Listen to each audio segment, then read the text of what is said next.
Well, joining us now in the studio is the head of I-24 News' international channels, Ali Waked, former Israeli consul in Los Angeles, Yaki Dayan, and former peace negotiator under Israeli Prime Minister Ehud Barak, Gidi Grinstein, who is joining us on Zoom.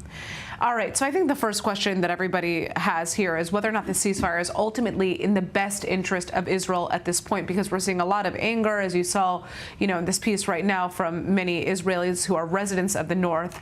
And of course, the question that comes with that is why it's ultimately being implemented now. Yaki, would you like to begin? So the short answer is yes. I mean, it's a good deal. One thing is missing in this deal, which is a buffer zone. Some kind of a buffer zone that would keep the Hezbollah away from the border. Then I would say it's an ultimate deal.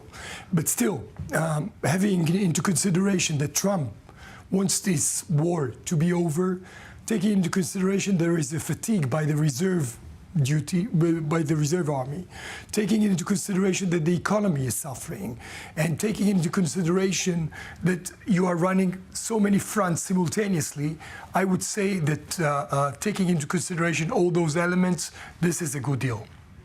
Now, I'm interested to hear, Ali, your perspective on why this is happening right now. Why do you think the deal is set to be implemented at this point? I think the Lebanese public opinion, the truth is that Israel did not succeed in pushing people going down to the streets in Beirut and elsewhere in Lebanon to protest against this war. But at the end of the day, Hezbollah is part. We in Israel tend to present Hezbollah only as a proxy of Iran. The truth, I do believe that Hezbollah has more a part of a Lebanese identity rather than as an Iranian proxy. And as so, he needs to be very careful to what the people in the streets said. It is true that there was a big part of, and it was surprising, big part of the Lebanese population supported Hezbollah assisting Hamas and assisting Gaza. But at the end of the day, it's not Lebanon war. It's not for the interest of Lebanon, this war, and the fact that Hezbollah started this front in assistance to Gaza and to Hamas. And Yaki mentioned the fatigue in the Israeli side. There is also the fatigue in the Lebanese side. Both the population, the Shiite population, IDF concentrated on the Shiite villages, on the Shiite population. We in Israel, we have 80,000 displaced. In Lebanon, there is more than 1.5 million, most of them Shiites.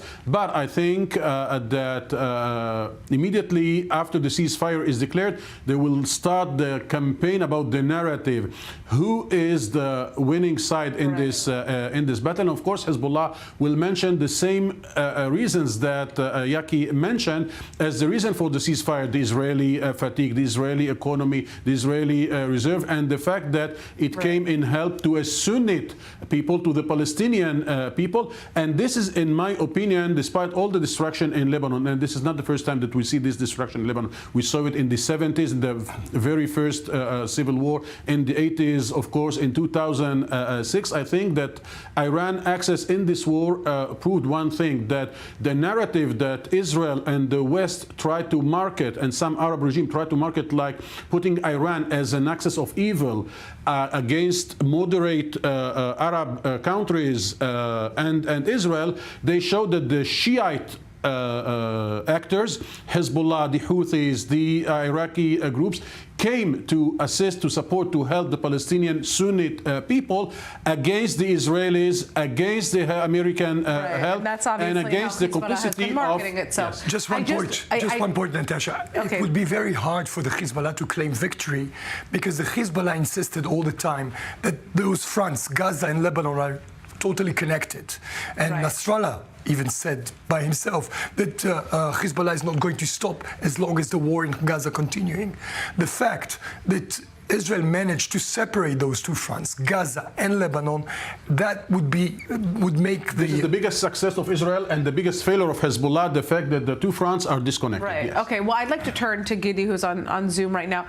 I mean, can we expect this deal to last after the first 2 months? Ultimately, we know that in past ceasefire deals, Hezbollah has violated, for example, Resolution 1701. That's, what we're seeing mentioned over and over again when it comes to this specific deal.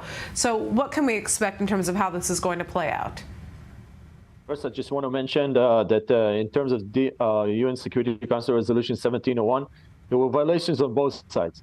And part of it is that Israel flew over Lebanon all the time, and that's okay, because practically 1701 did not have the mechanisms to ensure its sustainability.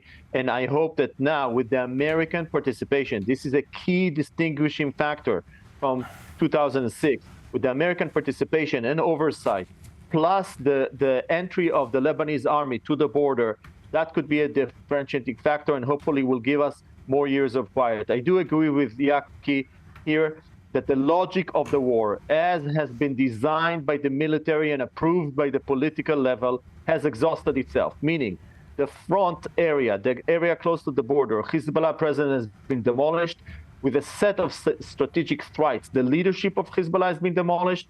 Effectively, deterrence has been restored because of the demonstrated intelligence penetration that Israel has into the Lebanese and Iranian and Syrian system.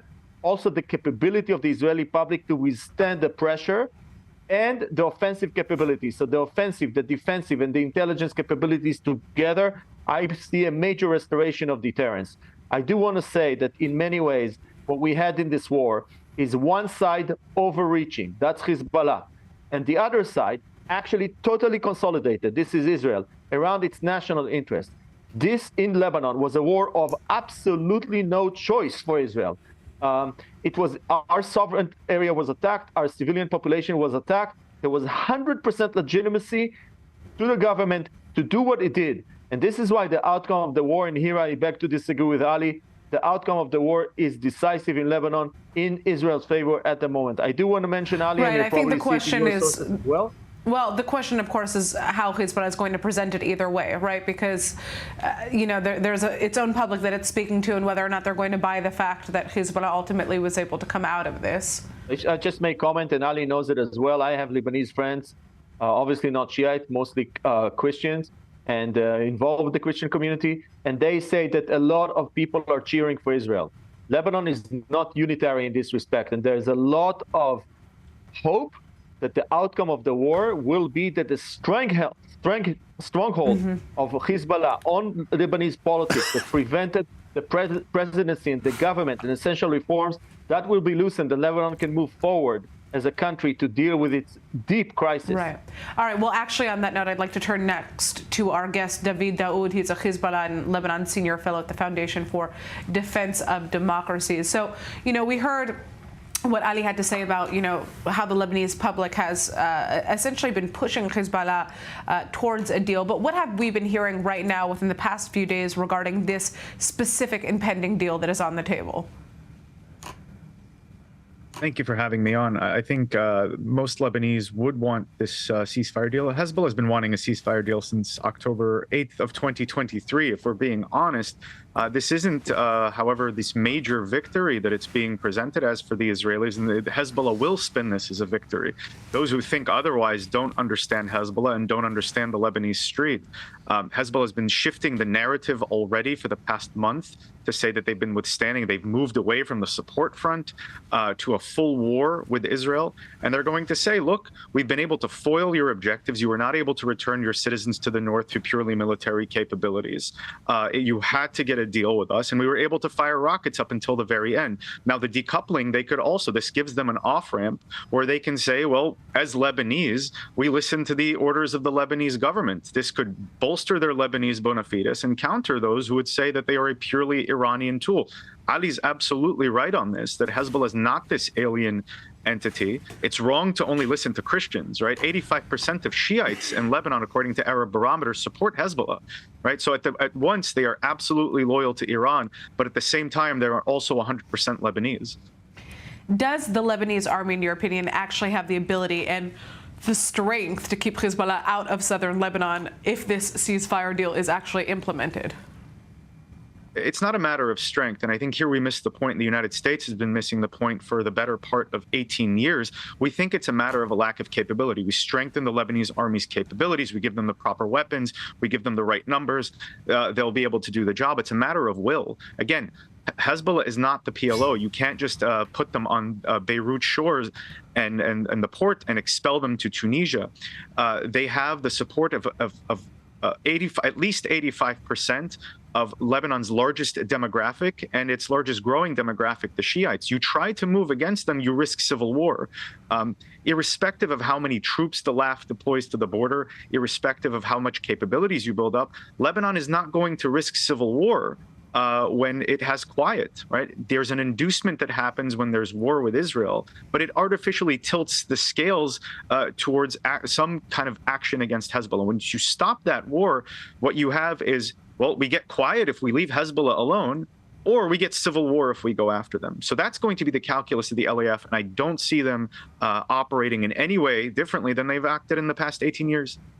All right. I think the fact that Hezbollah has not yet used the ultimate card in rediscussing the whole political structure of Lebanon. Mr. Daoud know that the Taif agreement that gives the Shiite the minus part in the cake of the Lebanese power. Hezbollah can say, we are the largest community right now. Let's put every order on the table and let's divide the cake once again. And this is not yet played by Hezbollah. This is not played yet by the Shiites. And I think no one wants to reach that point. I think that we cannot, Hezbollah will not allow Lebanon to go into a civil war because, unfortunately, starting the minute after the ceasefire is declared, he will start rebuild itself and will start sending its troops to or its individuals to the south of Lebanon.